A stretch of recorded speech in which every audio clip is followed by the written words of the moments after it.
Tu veux savoir ce qu'une évitante ressent pendant le no-contact? Et oui, parce qu'il y a des questions qui te rongent. Est-ce qu'elle pense à moi? Est-ce que je lui manque? Ou est-ce qu'elle est déjà passée à autre chose?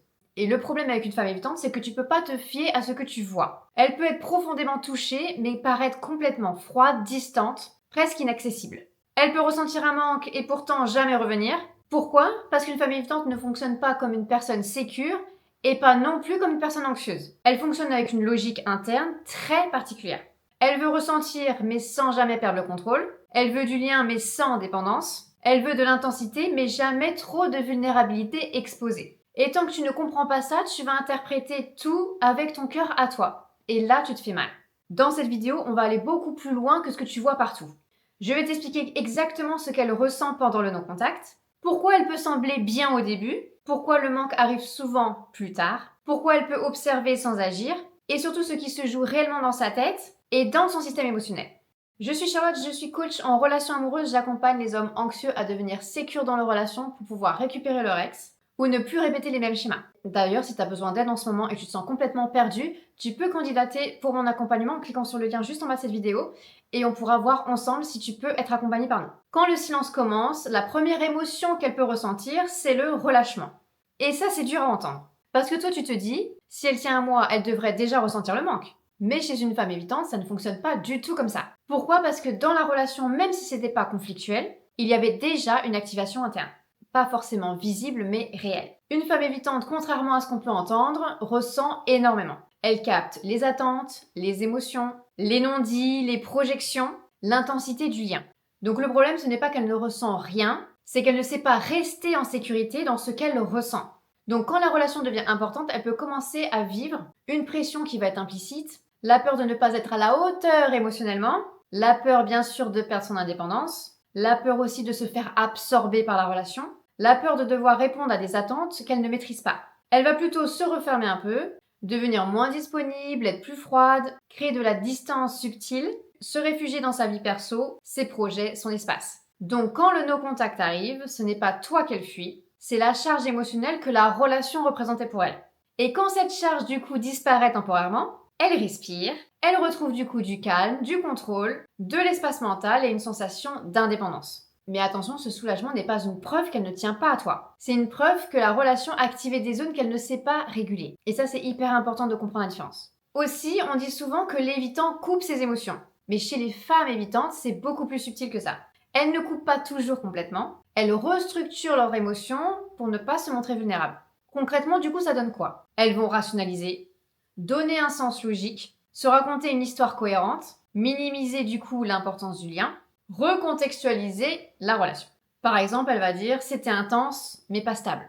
Je l'aimais bien mais c'était pas aligné. Je me suis un peu perdue dans le lien, j'ai besoin de me retrouver. Et tout ça, ça peut être en partie vrai. Mais souvent, c'est une manière aussi de reprendre le contrôle sur ce qu'elles ressentent. Parce que ressentir sans comprendre, forcément, ça les insécurise. Et surtout, il y a quelque chose de très important chez les femmes évitantes, c'est qu'elles ont une image d'elles-mêmes à préserver. Indépendante, forte, maîtrisée, lucide, pas dépendante et pas dans le besoin. Donc ressentir un manque trop fort, trop vite, ça vient heurter cette identité. Et du coup, elles vont inconsciemment ajuster leur perception pour rester cohérentes avec qui elles pensent être. Elles ne nient pas toujours l'émotion, mais elles la rendent acceptable.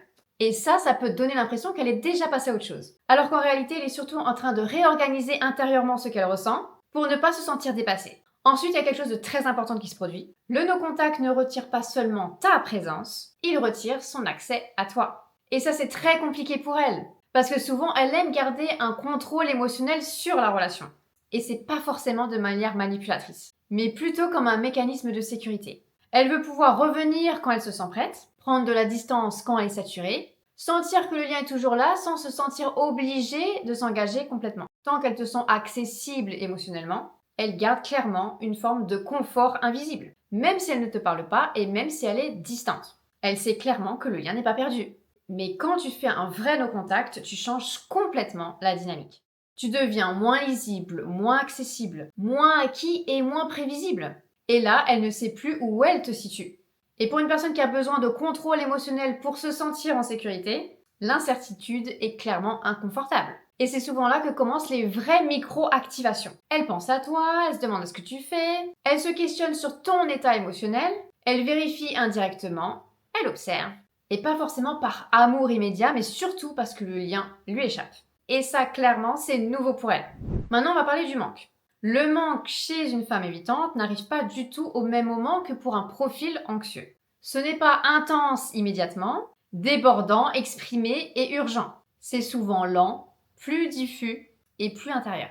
Au début, elle peut clairement fonctionner très bien sans toi. Mais avec le temps, il va y avoir quelque chose qui va s'installer. Alors, c'est pas forcément une pensée claire du type il me manque, je veux le récupérer, mais plutôt une présence mentale, une nostalgie, une sensation de vide, une comparaison avec d'autres hommes, une impression que quelque chose était spécial avec toi. C'est pas parce qu'elle va commencer à penser à toi qu'elle va commencer à s'avouer que tu lui manques vraiment. Pourquoi? Parce que s'avouer le manque, c'est reconnaître clairement un attachement pour toi, une dépendance potentielle, qu'elle a été touchée et qu'elle n'est plus vraiment dans le contrôle. Et ça, c'est clairement inconfortable pour elle. Donc elle peut ressentir, mais garder ça dans une zone floue, non formulée. Ce qu'il faut vraiment comprendre, c'est que la femme évitante ne va pas ressentir uniquement le manque, mais clairement un conflit intérieur. Un tiraillement interne entre deux opposés. D'un côté, elle pense à toi, elle ressent quelque chose, elle peut avoir de l'attachement, elle peut se rappeler des bons moments, elle peut ressentir le manque, et de l'autre, elle veut rester libre, elle veut garder le contrôle, elle a peur de replonger, elle ne veut surtout pas se sentir dépendante, et ne pas perdre son équilibre. Et ça, forcément, ça crée des pensées contradictoires. Il me manque, mais je veux pas redevenir comme avant. J'ai envie de lui parler, mais j'ai pas envie de rouvrir quelque chose. C'était fort, mais est-ce que c'est réellement bon pour moi? Je pourrais revenir, mais est-ce que je peux me reperdre? Et tant que ce conflit n'est pas résolu, elle peut clairement rester dans l'inaction, même en ressentant. Et ça peut durer longtemps. D'ailleurs, si tu as besoin d'être accompagné pour la récupérer en utilisant des bonnes méthodes et en devenant sécure, tu peux candidater en cliquant sur le lien juste en bas de cette vidéo. Ce qu'on sait aussi beaucoup sur les évitantes, c'est qu'elles observent beaucoup. Et ça peut te faire clairement souffrir. Elles regardent tout, mais ne parlent pas. Mais en réalité, ça a une logique. Observer chez une femme évitante, c'est rester connecté sans s'exposer. Et forcément, les réseaux sociaux, c'est idéal pour ce type de profil.